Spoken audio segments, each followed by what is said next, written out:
السلام علیکم دوستوں، امید ہے کہ آپ سب بخیر و عافیت ہوں گے۔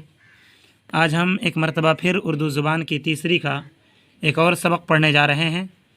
یہ سبق طویل ہے، اس لیے جلد از جلد اسے شروع کرتے ہیں اور پڑھتے ہیں۔ تو چلیے اس سبق کو پڑھتے ہیں۔ یہ سبق نمبر 19 ہے۔ بسم اللہ الرحمن الرحیم۔ کھانا، پینا اور سونا۔ کھانا، پینا اور سونا۔ پہلے ان کے الفاظ پڑھ لیتے ہیں، پھر معنی بھی پڑھ لیں گے۔ توانا، حیوانی، نباتی، تخم، ہضم، لطف، حکمت، تحلیل، فطور، مضر، مضرت، علاوہ۔ اب ان کے معنی دیکھ لیتے ہیں۔ توانا، طاقتور، توانا طاقتور، حیوانی، شیطانی، نفسانی، نباتی، سبزے سے حاصل ہونے والی، نباتی سبزے سے حاصل ہونے والی چیز نباتی کہلاتی۔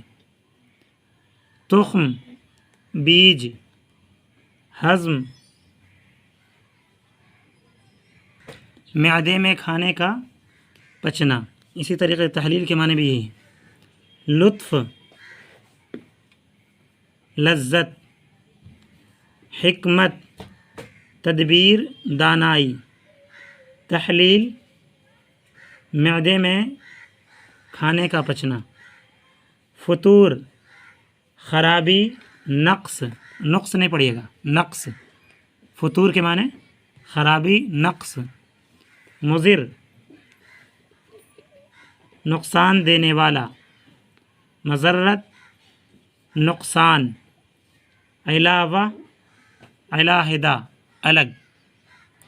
انسان غذا کی بدولت تازہ و توانا، تازہ و توانا ہوتا اور بڑھتا ہے۔ اس واو کے معنی اور کیا آتے ہیں؟ تازہ و توانا ہوتا اور بڑھتا ہے۔ اس کی خوراک کی خاص چیزیں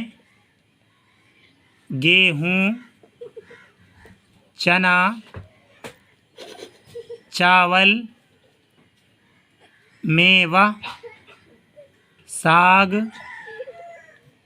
پات، دودھ، گھی، ساگ پات، دودھ، گھی ہیں۔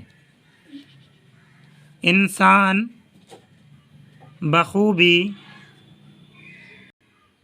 زندہ رہ سکتا ہے اگر حیوانی اور نباتی غذا ملا کر کھاتا رہے۔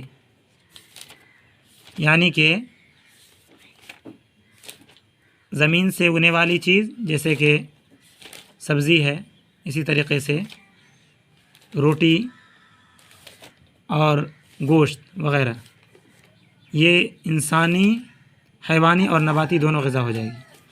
اگر حیوانی اور نباتی غذا ملا کر کھاتا رہے، حیوانی غذائیں وہ ہیں جو حیوانات کے جسم سے حاصل ہوتی ہیں، یعنی جانوروں کے جسم سے حاصل ہوتی ہے، جیسے بکرا، مرغی اور اسی طریقے سے دیگر جانوروں کا جو گوشت کھاتے ہیں۔ مثلاً دودھ، گھی وغیرہ۔ نباتی غذائیں وہ ہیں جو درختوں سے یا سبزہ سے پیدا ہوتی ہیں۔ درخت اور سبزہ سے جو خوراک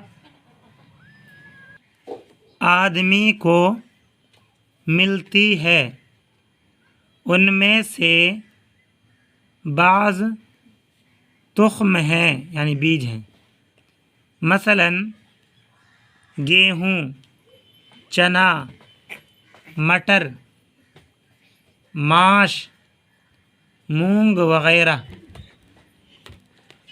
بعض پھل ہیں، مثلاً کدو، تورئی،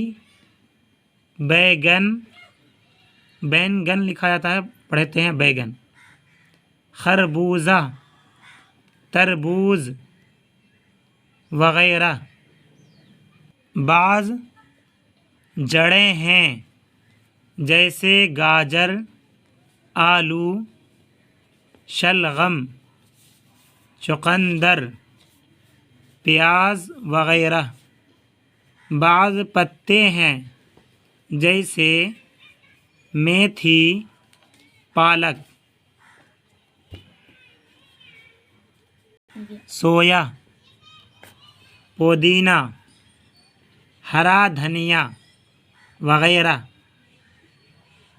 بعض پھول ہیں جیسے گوبھی کا پھول، کچنال کی کلیاں وغیرہ۔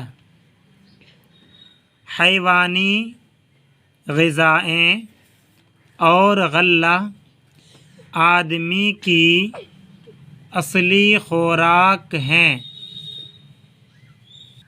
کیونکہ ان سے گوشت، پوست اور ہڈی کو مدد پہنچتی ہے، مگر ترکاریاں اور ساگ ایندھن کا کام دیتی ہیں۔ وہ بدن میں حرارت بڑھاتی ہیں۔ اس حرارت سے گرمی، اس حرارت سے کھانا ہضم ہوتا ہے اور آدمی زندہ رہتا ہے۔ اگر ہری ترکاری بالکل نہ ملے تو بعض بیماریاں پیدا ہو جاتی ہیں۔ دودھ نہایت لطیف و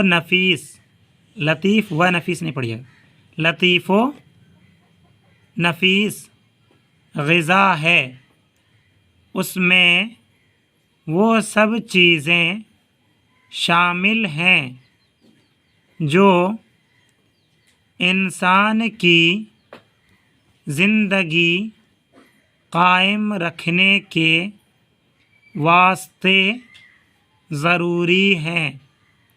قدرت نے کیا حکمت سے یہ مفید عرق تیار کیا ہے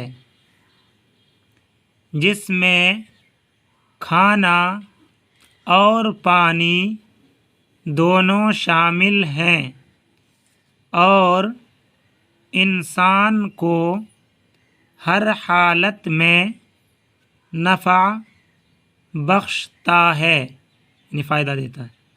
بچہ، جوان، بوڑھا نہیں پڑھیے گا اس کو، بوڑھا، تندرست، بیمار، سب کے مزاج کے موافق ہے۔